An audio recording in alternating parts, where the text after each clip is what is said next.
Cụ rong xia ua và chỉ có tết lê nu.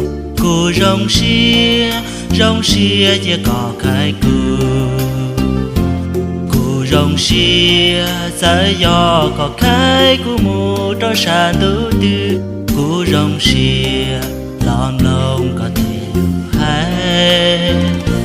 Cụ rong xia ua và chỉ có tê đê nu. Cụ rong xia chỉ có cái cụ.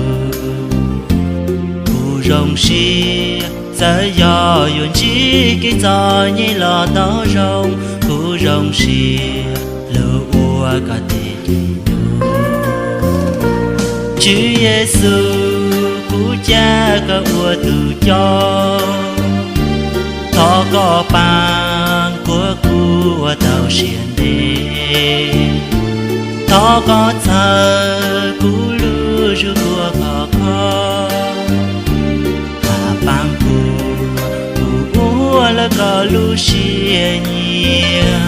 Cụ rong xia ua và chỉ có tê lê nu. Cụ rong xia chỉ có cái cụ. Rong xia sẽ do yun chỉ lúa thua sai chỉ tao. Cụ rong xia sao xia ua có tê nu.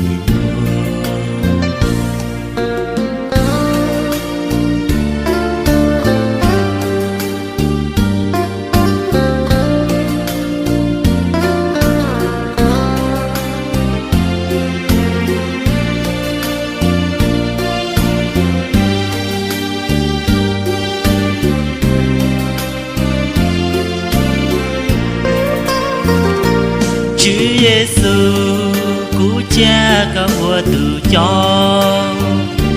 Thọ có ba của cụ tàu xiên đê. Thọ có